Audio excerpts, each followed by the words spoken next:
네, 오늘 말씀은 여호수아 6장 그리고 7장 전체를 한번 보려고 합니다. 6장은 잘 아시듯이 철옹성 같던 여리고 성이 무너진 이야기를 전하고 있고, 또 오늘 본문을 읽었던 7장은 아이와 같은 아주 작은 이 아이성에서의 참담한 패배를 전하고 있습니다. 6장에서의 승리를, 정말 놀라운 충격적인 그 승리를 읽다가 7장으로 넘어오며 급반전의 이야기를 보게 되는 것이죠. 이 말씀을 큐티하면서 저는 우리 인생도 이와 같다라고 생각을 했습니다. 우리들 한 명 한 명의 인생이 여호수아 6장과 7장 그 사이를 오간다고 할까요? 그래서 오늘 말씀의 제목이 아이성에서 여리고 바라보기입니다. 따라해 볼까요? 아이성에서 여리고 바라보기. 아이성의 실패에서 여리고의 성공을 바라보는 것이고, 아이성의 패배에서 여리고의 승리를 바라보는 것, 이렇게 생각하면 되겠습니다. 어떤 지체들은 지금 이 승리장인 여호수아 7장에서 또 6장에서 승리하는 인생을 살아가겠고, 또 어떤 지체들은 패배장인 이 여호수아 7장의 모습으로 살아가고 있을 것입니다. 그렇기 때문에 오늘 말씀을 귀담아 들어야 하고 마음에 새겨야 할 것입니다. 길지 않은 저의 인생이지만 제 인생을 돌아봐도 6장과 7장을 오갔고, 또 성경의 많은 인물들도 그런 인생을 살았기 때문입니다. 누구나 승리하는 인생, 또 성공의 인생을 살아가기를 원합니다. 그 누가 패배와 실패의 삶을 살고 싶을까요? 그리고 여러분이 알아야 할 것은 무엇보다 우리 주님이 그 누구보다도 저와 여러분의 인생이 패배가 아닌 승리를 간절히 살기를 원하신다는 것입니다. 그렇기에 오늘 이 말씀을 우리에게 주셨고, 그래서 이 말씀을 통해 성공의 또 승리의 인생을 살아가는 법을 말씀하고 있습니다.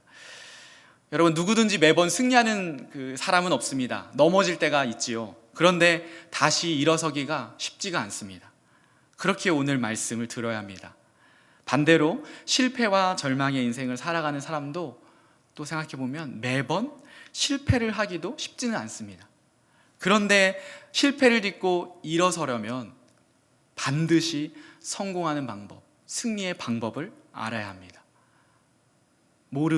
그 방법을 모르면 슬픈 이야기지만 똑같이 동일하게 넘어질 것입니다. 아이성에서 여리고 바라보기.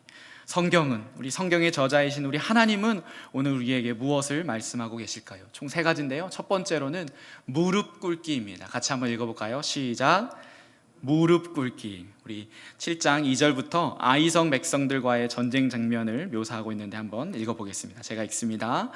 여호수아가 여리고에서 사람을 베델 동쪽 베다웬 곁에 있는 아이로 보내며 그들에게 말하여 이르되 올라가서 그 땅을 정탐하라 하매 그 사람들이 올라가서 아이를 정탐하고 여호수아에게로 돌아와 그에게 이르되 백성을 다 올라가게 하지 말고 2-3천 명만 올라가서 그 아이성을 치게 하소서. 그들은 소수이니 모든 백성을 그리로 보내어 수고롭게 하지 마소서 하므로 백성 중 3천 명쯤 그리로 올라갔다가 아이 사람 앞에서 도망하니. 5절입니다. 아이 사람이 그들을 36명쯤 쳐 죽이고 성문 앞에서부터 스바림까지 쫓아가 내려가는 비탈에서 졌으므로 백성의 마음이 녹아 물같이 된지라. 그들은 소수이기 때문에, 얼마 되지 않기 때문에 이스라엘 백성 다 가서 전쟁할 것이 아니라 2-3천 명만 가도 충분합니다 하고 전쟁했지만 무참히 깨지고 하나님의 언약 백성인 이스라엘 백성의 36명이 죽임을 당하는 그런 일. 결과론적으로 뭐라고 합니까? 백성의 마음이 녹아 물같이 된지라. 우리 2주 전 설교 기억하나요? 간담이 서늘한 공동체. 원래는 이스라엘 백성 때문에 가나안 백성의 간담이 서늘했는데 지금 이 패배로 인하여서 이것이 거꾸로 된 겁니다. 이스라엘 백성들이 지금 간담이 서늘한, 백성이 마음이 물같이 녹아내리는 그런 모습을 보게 되는 것이죠. 이것에 대한 여호수아의 반응이 중요합니다. 오늘 본문 말씀이었죠. 6절에 보면 같이 읽습니다. 같이 한번 읽어보겠습니다. 시작. 여호수아가 옷을 찢고 이스라엘 장로들과 함께 여호와의 궤 앞에서 땅에 엎드려 머리에 티끌을 뒤집어 쓰고 저물도록 있다가, 이 아이성의 패배 앞에서 지도자인 여호수아의 행동을 아주 자세하게, 그의 감정, 그의 생각을 짐작해 볼 수 있을 정도로 자세하게 표현하고 있습니다. 첫 번째로 우리 옷을 찢고, 옷을 찢는다는 것은 당시 옷은 이 원피스처럼 한 통으로 되어 있었거든요. 그래서 옷을 찢었다는 말은 분개하고 고통스러운 감정을 나타낼 때 쓰였습니다. 혈기를 드러내는 것이 아니라 고통을 드러내는 것이요, 극도의 슬픔을 표현하는 것이죠. 이 옷을 찢는다는 표현이 성경에 생각보다 굉장히 많은데요, 대표적인 본문이 야곱이 자기 11번째 아들인 요셉을 잃었을 때, 잃은 건 아니었지만 그렇게 이제 르우벤 형이 그렇게 얘기했잖아요. 그것을 듣고 아버지인 야곱이 이렇게 고백하죠. 자기 옷을 찢고 굵은 배로 허리를 묶고 오래도록 그의 아들 요셉을 위하여 애통하니. 이 고통의 표현이 바로 옷을 찢는 표현입니다. 그리고 그 다음에는 하나님의 궤 앞에서입니다. 이 궤라고 하는 것은 법궤 또는 언약궤라고 하는 건데, 하나님의 임재를 상징하죠. 그 하나님의 임재를 상징하는 그 법궤 앞에서 모든 리더들이 나아가 땅에 엎드려 무릎을 꿇었습니다. 대지 1이 뭐였죠? 무릎 꿇기였죠. 이 무릎 꿇기를 지금 말하는 거지만 7절 전체를 상징한다고 생각하면 좋습니다. 무릎 꿇었다는 말은 이런 뜻입니다. 주님, 불쌍히 여겨주세요. 주님, 긍휼히 여겨주세요. 주님이 함께 하시면 승리인데 혹시 패배했다는 것은 어떤 의미인가요? 내가 항상 너와 함께 하시겠다고 주님 말씀하셨는데 이 패배가 웬 말입니까? 떨리는 마음으로, 또 겸손한 마음으로 엎드린 것입니다. 그 다음 표현에는 땅에 엎드려, 그리고 머리에 티끌을 뒤집어 쓰고. 티끌은 먼지입니다. 새번역 성경은 머리에 먼지를 뒤집어 썼다고 번역했습니다. 생각해 보세요. 머리는 신체의 가장 고귀한 부분입니다. 흙을 뒤집어 썼다는 것은 가장 비참한 자리로 내려가는 것입니다. 주님, 혹시라도 리더인 제가 하나님의 말씀을 어긴 거나 또 뜻을 어긴 것이 있다면 먼지 같은 제가 주님께 나아가오니 불쌍히 여겨주십시오 라고 하는 비천한 모습, 또 겸손의 모습을 보여주고 있습니다. 그렇게 마지막으로 해가 질 때까지. 이것은 우리가 너무 잘 아는 표현이에요. 석고대제라고 생각하면 됩니다. 석고대제를 누가 하죠? 여러분 사극 드라마를 예전에 좀 보셨나요? 석고대제는 웬만하면 세자가 합니다. 세자가 그 왕 앞에서 그 왕의 그 침실이나 뭐 이런 데서 엎드려서 왕이 문을 열어줄 때까지 눈이 오나 비가 오나 전하 나를 용서해 주십시오라고 하잖아요. 세자가 누군데요? 그 나라에서 두 번째로 높은 사람임에도 그렇게 했다라고 하는 것이죠. 그렇게 무릎 꿇고 있는 모습을 여호수아서가 기록하고 있습니다. 여러분 기억하셔야 됩니다. 이 모습이 아이성의 실패에서 여호수아가 했던 첫 행동이었습니다. 무릎 꿇기로 대표되는 그의 모습을 이제 나에게 대입해 봐야 합니다. 실패, 패배, 좌절의 순간에 당신은 어디로 향했습니까? 무슨 생각을 했고 또 어떻게 행동으로 옮겼습니까? 여러분 이 말씀을 꼭 인생 가운데 기억하셨으면 좋겠습니다. 반드시 영적으로 진단해 봐야 합니다. 에이 목사님, 이 아이성은 신앙생활이나 뭐 사역이나 그런 것에서의 실패를 말하는 거고요, 사회생활 또 세상에서의 어려움을 어떻게 그대로 대입할 수 있겠어요? 혹시 그렇게 여러분 큐티하셨고 또 지금 말씀을 들으면 그렇게 생각하시나요? 정말로 그렇습니까? 그렇게 생각한다면 우리 담임 목사님의 표현을 빌리자면 여러분은 인간론이 잘못되어 있고 신학이 지금 삐뚤어져 있는 것입니다. 이원론적인 사고와 신앙을 가진 것이에요. 육적인 것과 영적인 것을 지금 나눠서 생각하는 것이고 세속과 교회를 나누는 것이에요. 여러분 그렇지 않습니다. 이것이 연결되어 있는 것이죠. 영적인 침체와 어둠이 결국 세상에서든 가정에서든 여러분의 개인의 삶에서든 실패와 패배로 연결되고 있음을 기억하셔야 합니다. 그렇기 때문에 우리는 이 무릎 꿇기를 기억해야 하는 것이죠. 가정에서의 여전한 어려움, 여전한 불화가 있습니까? 그 원인이 나의 부모님 혹은 누구에게 있습니까? 그렇게 여러분 생각하십니까? 반문해야 합니다. 당신에게는 없습니까? 무릎을 꿇고 주님께 물어봐야 합니다. 기도의 자리로 나아가야 합니다. 도망가고 회피할 것이 아니라 기도의 자리에서 주님께 물어야 합니다. 관계의 어려움, 이성 친구와의 어려움, 직장에서의 어려움, 개인적으로 계속되는 그 실패, 그 속 깊이 들어가 보면 결국 하나님과의 영적인 그 침체 속에서 그 문제는 그대로 둔 채 마치 괜찮은 것처럼, 봉합된 것처럼 마그마는 끓고 있는데 사화산, 죽은 화산인 것처럼 그렇게 착각하고 살고 있다라고 하는 것이죠.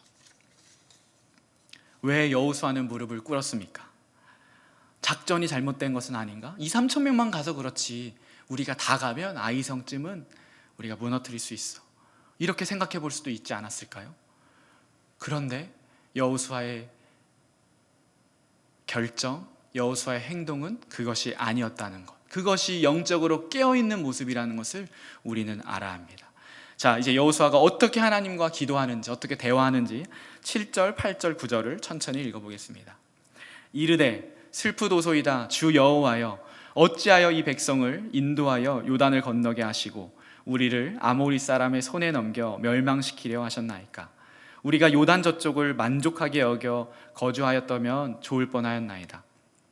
주여, 이스라엘이 그의 원수들 앞에서 돌아섰으니 내가 무슨 말을 하오리니까? 가나안 사람과 이 땅의 모든 사람들이 듣고 우리를 둘러싸고 우리 이름을 세상에서 끊으리니 주의 크신 이름을 위하여 어떻게 하시려 하나이까? 하니 이렇게 기도했습니다. 여러분 어떻습니까? 처음 읽을 때는 이게 원망인가? 불평인가? 하나님을 지금 비꼬고 있는 건가 싶은데요, 이 말씀을 계속 읽다 보면 이 묵상, 되새김질이라고 했죠. 되새김질을 할수록 여호수아의 시선, 그리고 진정으로 여호수아가 걱정하는 것이 이제 보이기 시작합니다. 여호수아의 시선은 하나님 중심이었습니다. 하나님의 이름, 주의 크신 이름을 어떻게 해야 합니까? 그것이 여호수아의 관심이었습니다. 이렇게 패배했는데 하나님의 이름, 하나님의 명예가 땅에 떨어지는 것, 주님 제가 그것이 속상합니다. 이들이 그렇게나 우리를 두려워했는데 우리가 패배함으로 인해서 우리를 얕잡아 보아 결국 하나님의 그 거룩한 이름이 욕보이게 되는 것, 그것이 여호수아의 시선이었다고 하는 것이죠. 그리고 더 나아가서 여호수아가 진정으로 걱정하는 것은 무엇입니까? 그렇기에 그가 원인 분석을 하는 것이 아니라, 작전의 패배의 원인을 분석하는 것이 아니라 무릎을 꿇었던 이유는 무엇일까요? 잘 들으십시오. 하나님이 혹시 떠난 것은 아닐까 하는 두려움이었습니다. 여러분 여호수아 1장부터 봤잖아요. 하나님이 뭐라고 약속하셨어요? 강하고 담대하라. 왜 강하고 담대할 수 있어요? 내가 너와 함께함이니라. 그래서 요단강을 건넜고 그 높은 여리고성을 무너뜨렸습니다. 하나님이 하셨습니다.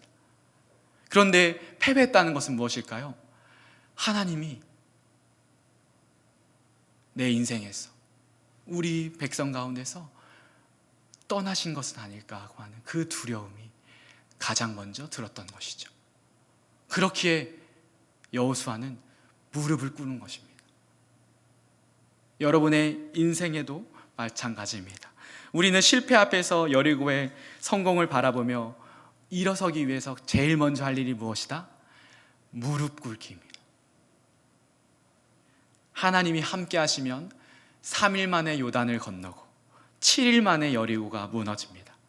그런데 하나님이 뜻을 돌이키시면 세상 아무리 쉬운 문제도 해결되지 않고 40년이 지나도 광야를 못 벗어난다는 것을 우리는 마음으로 받아야 합니다. 그렇기에 우리가 가장 먼저 이 실패를 딛고 여리고의 그 성공을 위해서 나아가야 하려면 무릎을 꿇어야 합니다. 아이성에서 여리고 바라보기. 두 번째는 무엇입니까? 바로 끊어내기입니다. 같이 한번 읽어볼까요? 시작. 끊어내기. 이렇게 이제 여호수아의 기도에 대답하시는 주님이십니다. 10절부터 제가 또 천천히 읽어보겠습니다. 여호와께서 여호수아에게 이르시되 일어나라, 어찌하여 이렇게 엎드렸느냐. 이스라엘이 범죄하여 내가 그들에게 명령한 나의 언약을 어겼으며 또한 그들이 온전히 바친 물건을 가져가고 도둑질하며 속이고 그것을 그들의 물건들 가운데에 두었느니라. 그러므로 이스라엘 자손들이 그들의 원수 앞에 능히 맞서지 못하고 그 앞에서 돌아섰나니 이는 그들도 온전히 바친 것이 됨이라. 그 온전히 바친 물건을 너희 중에서 멸하지 아니하면 내가 다시는 너희와 함께 있지 아니하리라. 우리는, 저도 마찬가지예요. 저도 지금 포함한 겁니다. 우리는 성경을 생각보다 더 남의 이야기 읽듯 읽습니다. 남의 이야기 듣듯 듣습니다. 설교도 마찬가지죠.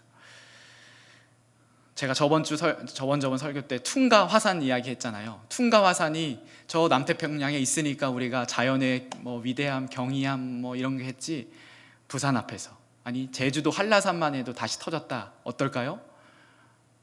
우리의 반응은 두려움이죠. 두려움. 무슨 말 하려는지 이해가 되시나요? 방금 이 본문을 여호수아의 입장에서, 이스라엘의 입장에서, 그리고 이 범죄를 저지른 아간의 입장에서 다시 한번 읽어봅시다.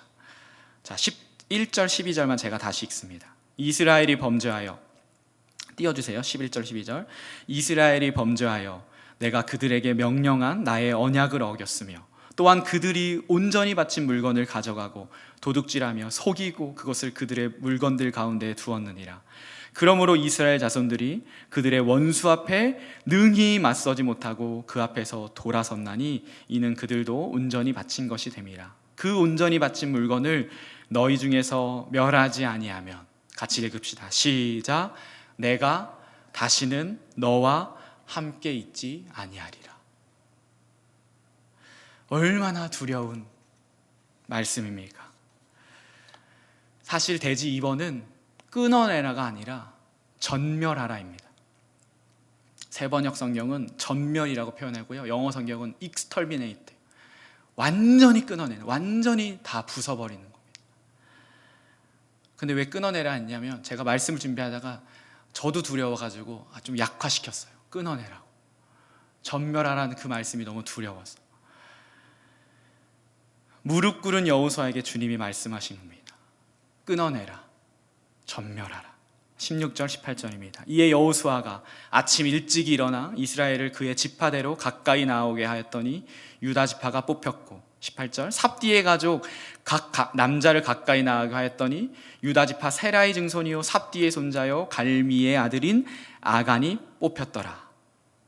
그렇게 아간이 훔친 것을 실토하고 가보니 진짜 그 훔친 물건들을 발견하게 되죠. 그러자 여호수아가 어떻게 합니까? 단호하게 전멸, 끊어냈습니다.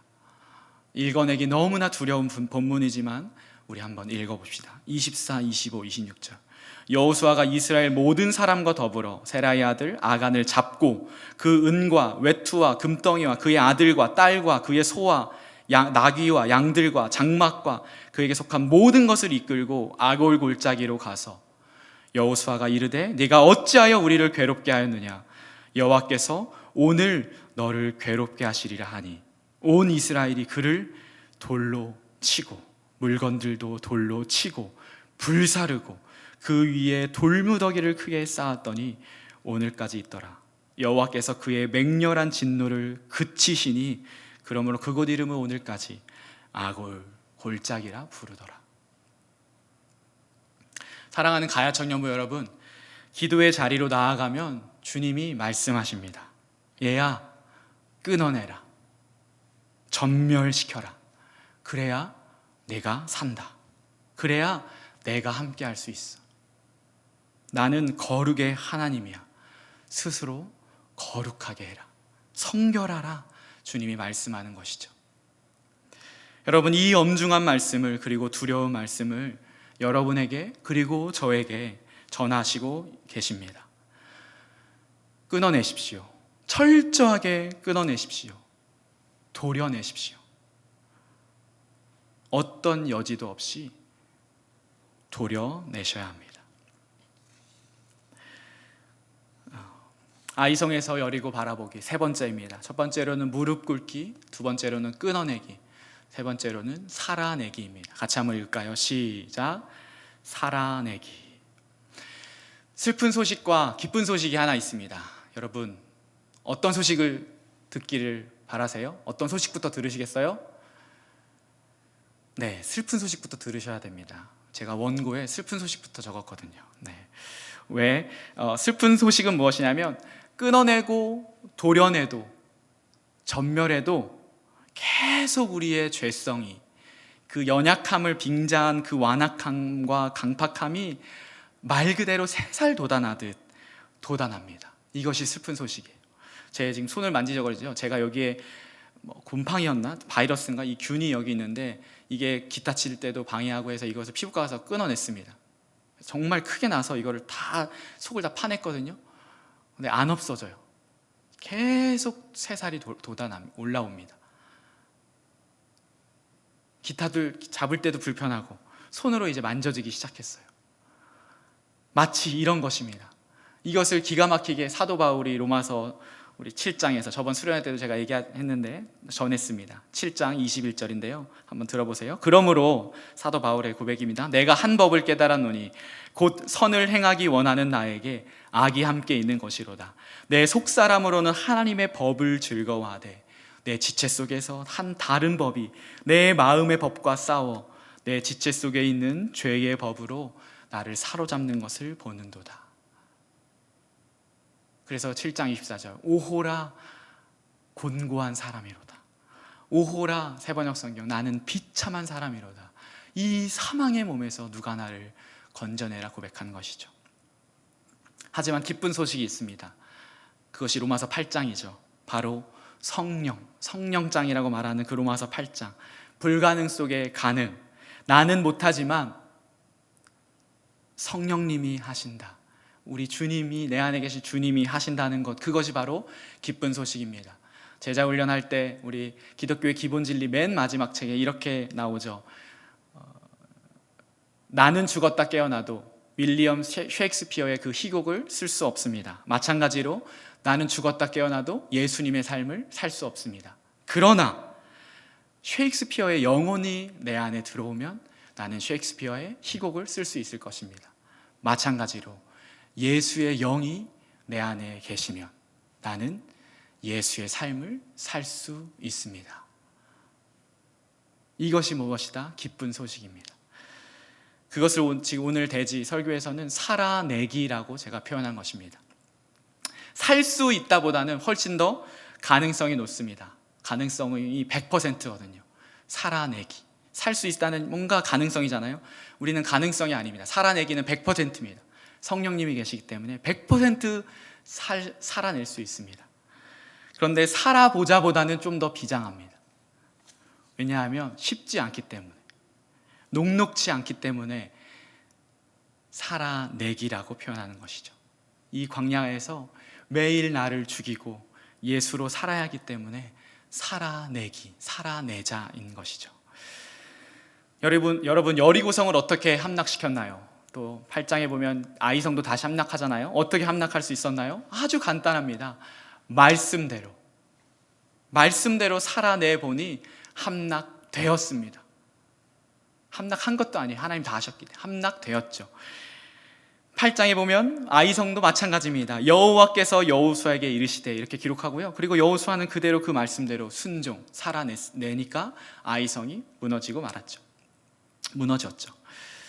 읽기에는 간단하고 또 대지를 따라서 그 살아내기 이렇게 말해보는 것은 쉽지만 이 살아내기라고 하는 이 단어 하나조차도 쉽지가 않은 것이 우리의 인생입니다. 그렇게 경험하고 여러분 있을 것입니다. 그래서 한 가지 예화를 들고 마치려고 합니다. 전옥표 씨가 쓴 이기는 습관이라고 하는 책이 한 15년 전에 히트를 쳤습니다. 그만큼 제가 지금 이제 올드한 사람이 됐는데 그 전옥표 씨가 쓴 이기는 습관이 한참 정말 성황리에 있었어요. 그래서 저도 도서 그 서점에 가서 한번 봤는데 사실 읽진 않았습니다. 저는 목차와 머릿말만 보고 이제 책을 덮었습니다. 왜냐하면 그 내용을 다 알겠더라고요. 목차와 머리말만 보면.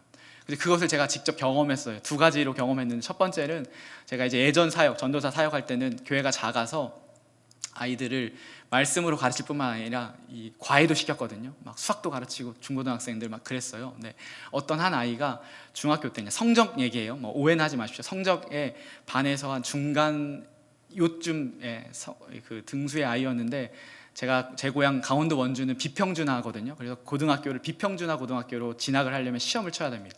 그래서 제일 성적으로 제일 나은 고등학교, 두 번째 고등학교, 세 번째 고등학교 이렇게 있는데, 얘가 세 번째 고등학교로 진학을 했어요. 근데 가자마자 반배치고사하고 딱 했는데 전교 5등이 나온 거예요. 당연히 반에서는 1등이고. 그러니까 입학하자마자 선생님들의 관심, 또 부모님의 환대를 보면서 내가 이런 사람이었나 생각이 든 거죠. 그리고 나서 한 번도 반 1등 그 전교 한 자리를 벗어나지 않더라고요.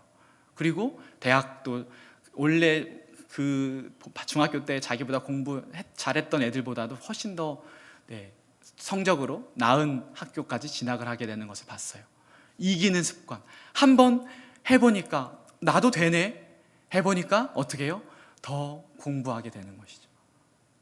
또 한 가지 예는, 이건 너무 좀 그렇잖아요. 영적인 예를 들자면, 이제 전도 여행을 제가 가끔 얘기했었죠. 작년에 제가 이제 거지 전도 여행을 많이 데리고 다녔었는데, 전국 일본도 갔었는데, 여기 부산을 따지자면 진해, 창원, 김해, 부산 이렇게 일주일 동안 예전에 사역할 때 우리 청년들, 중고등학생들을 같이 갔었는데, 어떻게 하냐면 거지 전도에서 조장만 4명이 좋은데 조장 한 사람만 휴대폰을 들고 다 모든 지갑, 돈을 다 이제 걷습니다.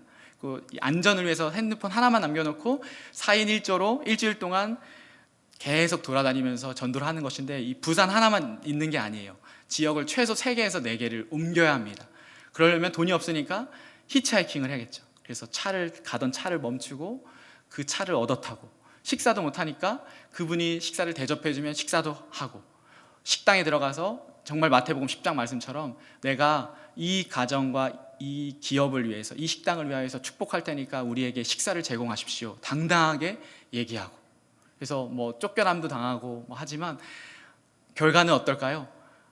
하나님께서 채우시는 것들을 경험하는 것이죠. 저는 다 물론이고 우리 조원들이, 그 거지전도 하는 조원들이 다 경험하게 되는 것이에요. 채워주시는 것들을 보게 되는 것이죠. 그러면 그들의 고백이 무엇일까요? 하나님이 진짜 살아계시구나. 그렇게 되면 변하게 되는 것이에요. 하나님을 경험했는데, 살아계신 하나님을 경험했는데 당연히 변하겠지요. 그렇게 살아가다 보니까 이 아이들이 예전에는 수련회만 딱 하면 한 주 정도 반짝하다가 또 돌아왔는데, 한 달, 한 학기를 정말 그 믿음으로 살려고 발버둥을 치더라고요. 본인이 만난, 전도사님이 만난, 목사님이 만난 하나님이 아니라 내가 만난 하나님을 경험하니까 이 친구들이 변하더라고요. 그러니까 무엇이 또 변할까요? 예배가 변하고 목장도 변합니다. 왜요? 지금 저처럼 할 말이 너무 많은 거예요. 계속 이 은혜들, 세상의 다른 이야기가 아니라 이렇게 살아낸 이야기들이 계속 목장 안에서 나눠지고, 당연히요. 당연히 예배는 그 살아계신 하나님을 높이는 것인데, 어떻게 예배가 예전의 그 예배 그대로겠어요? 본인의 예배가 달라지는 것이죠. 살아내보니까 한 발짝 걸어가 보고, 한 발짝 걸어가 보고, 말씀 그대로 너희는 먼저 그의 나라와 그의 의를 구하라. 무엇을 먹을까, 무엇을 마실까, 무엇을 입을까 걱정하지 말라. 그 말씀이 실제가 되는 그것을 경험하니까 그렇게 서바이벌, 매일 한 순간순간, 일주일, 한 달 그렇게 믿음으로 살아가는 것들을 보게 되는 것입니다. 여러분, 이것이 살아낼 때 일어나는 역사입니다. 우리 가야청년부 여러분들을 이 삶에 초대합니다. 세상 제일 재밌는 즐거운 인생이 무엇이냐? 바로 이렇게 살아내는 인생이에요. 아이성의 실패에서 여리고를 바라보며 그 승리를 향해서 달려가는 인생. 그렇게 정말 살아계신 우리 요새 표현 찐 그 하나님을 고백하고 나누고 예배하고 또 한 주간 살아내고, 그래서 그 다음에 예배와 목장이 기대되는 그런 공동체를 꿈꾸면서 그렇게 성공과 승리의 삶을 우리 모두가 살아내기를 예수 그리스도의 이름으로 축복합니다. 이제 오늘부터 목장 시작합니다. 우리 2월도 시작하고 목장도 시작인데 주님과 함께 비상하는 우리 되기를 예수님의 이름으로 축복합니다. 아멘. 함께 찬양합시다.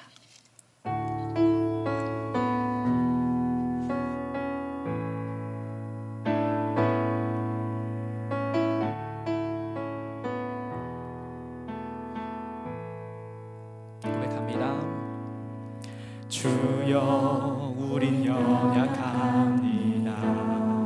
우린 오늘을 힘겨워합니다. 우린 오늘을 힘겨워합니다. 주 뜻 이루며 살기에 부족합니다. 우린 연약합니다. 주여 우린 넘어집니다.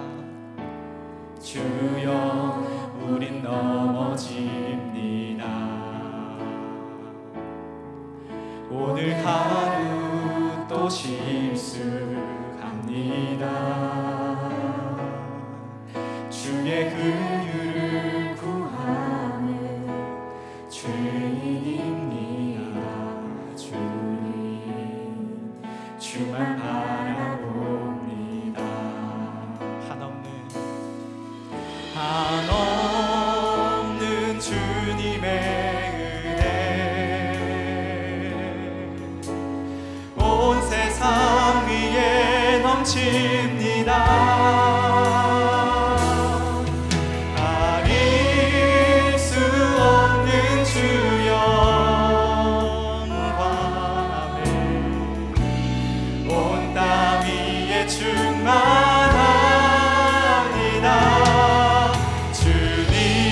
주님만이 길이오니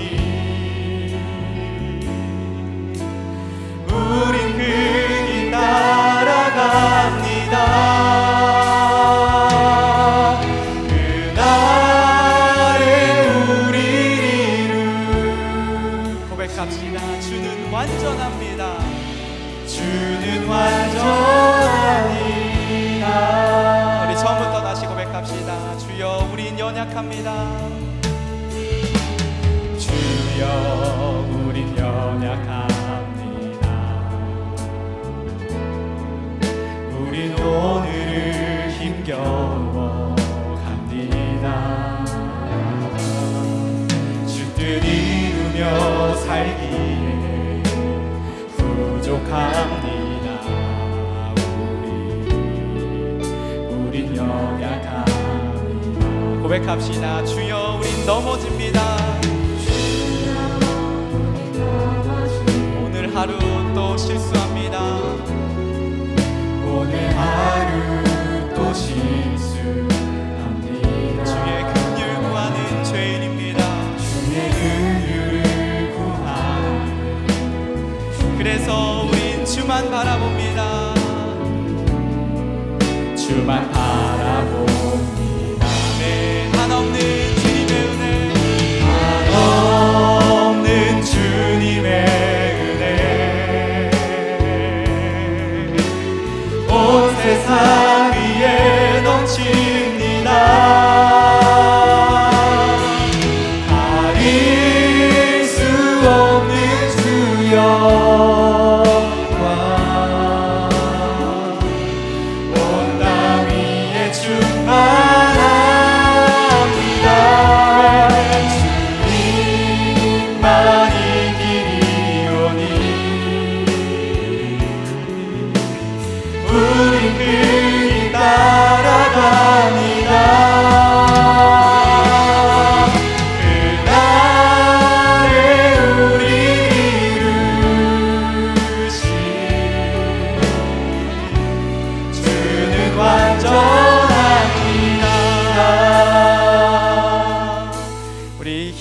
하고 다시 한번 고백하면 좋겠는데요. 첫 번째 기도입니다.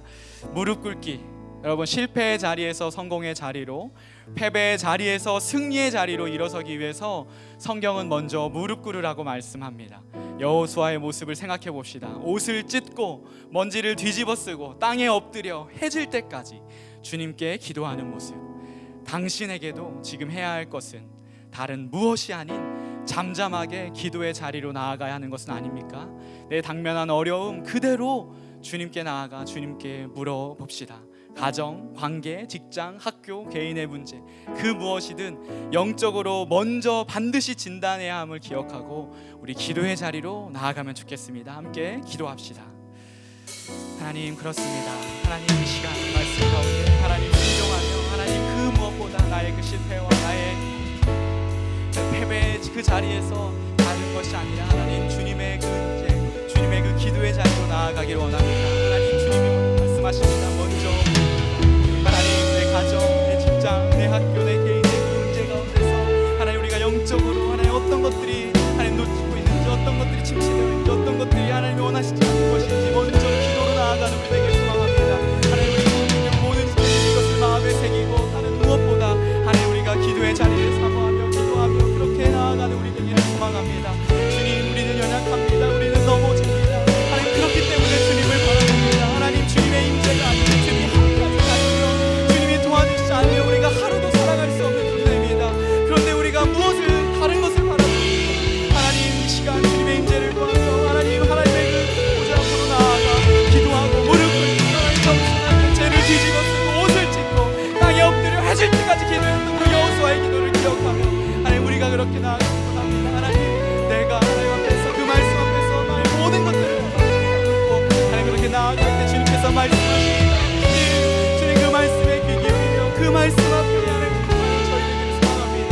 주님, 이 시간 하나님 기도의 자리로 나아가 우리 시체들 앞에 말씀하여 주시고 그렇게 무릎 꿇는 그렇게 기도하는 그렇게 하나님의 은혜를 구하고 하나님의 은혜를 구하는 하나님 저희에게 소망합니다. 하나님 우리의 연약함, 우리의 연약함, 우리의 사랑을 하시는 주님, 하나님 이 시간 주님 말씀하시고 하나님 그 말씀을 우리가 따를 수 있도록 허락하여 주시옵소서. 주여 함께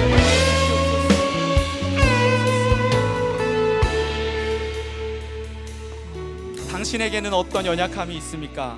연약함으로 포장된 완악하고 추악하고 더러운 것, 내 안에 그 아간의 모습을, 아간의 죄를 이 시간 솔직하게 고백하고 주님이 주시는 마음 그대로 말하고 회개하고 도려내고 끊어내는 결단의 기도를 하기 원합니다. 여러분, 끊어내야 삽니다. 전멸시켜야 삽니다. 거룩은 결단이며 영적인 전쟁입니다. 결코 수동적인 모습으로 하나님은 거룩을 이야기하지 않으셨습니다. 스스로 거룩하라, 하나님의 길을 따르라, 성결하라, 주님이 생각나게 하시는 그것을 내어놓고 결단의 기도 오늘 드리기 원합니다. 성령님께 도움을 구하며 함께 기도합시다. 하나님, 이 시간 하나님 주님의 말씀을 의지하여서 하나님 끊어내는 전멸시키는 하나님 습관처럼 하나님 무뎌진 그 마음들, 하나님 내 안에 문제들이 있습니다. 하나님 내 안에 중독으로, 하나님 내 안에 교만함으로, 악독한 말로, 입술로, 음란함으로, 부정직함으로 하나님 부정한 마음으로 살아가고 있는 주여 불평하고 원망하는 모습들, 하나님 그렇게 보지 않고 말해야 할 것을 말하지 않고 하나님 그렇게 가야 할 것을 가는 그 모습들 하나님 끊어내게 하여 주시옵소서. 도려내게 하여 주시옵소서. 하나님 우리가 하는 것이 하나님 성령님께 도움을 구하며 성령님께서 하시는 것들 하나님 우리 맡길 때 하나님 그렇게 주님께서 일하시옵소서.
한 번 더 기도합시다. 성령님은 우리를 회개케 하시며 동시에 우리가 살아갈 수 있도록 도움 주십니다.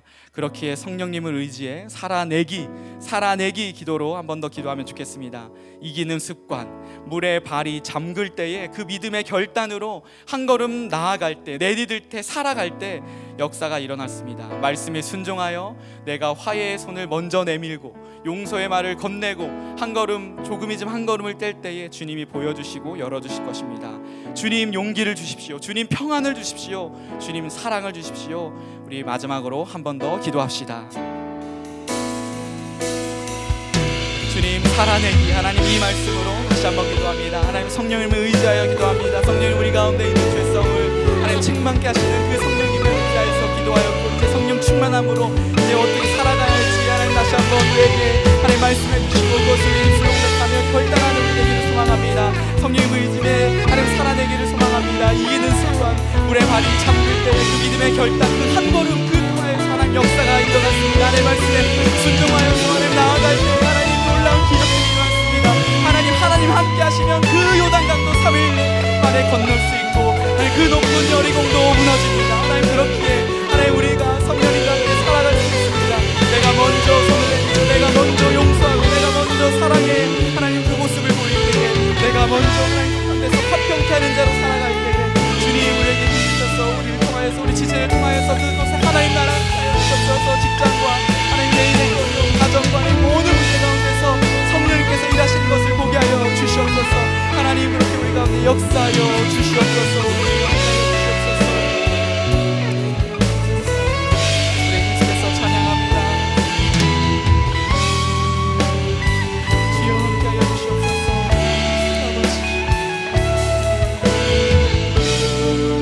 우리 마지막으로 다시 한번 찬양합시다. 한없는 주님의 은혜, 한없는 주님의 은혜, 온 세상 위에 넘칩니다.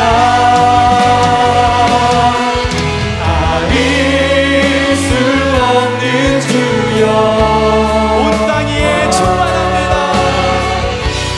온 땅 위에 충만합니다.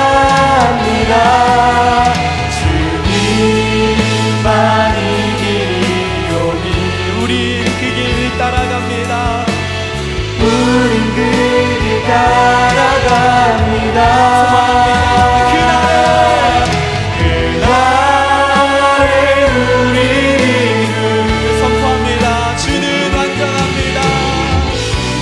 주는 완전합니다. 제가 마무리 기도합니다.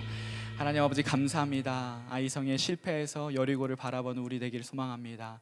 오늘 기도한 것처럼 말씀 들은 것처럼 그렇게 무릎 꿇고 끊어내고 살아낼 때에 놀랍게 일하실 그 하나님을 기대합니다. 하나님 이제 목장을 시작하고 우리 공동체가 다시 한번 나아가려고 합니다. 겨울 수련회도 준비하고 있습니다. 하나님 하나님께 주시는 그 힘으로 나아가는 우리 모두 될 수 있도록, 그래서 이 땅 가운데서 하나님 정말 하나님의 나라로 넉넉히 승리하는 우리 모두 될 수 있도록 인도하여 주시옵소서.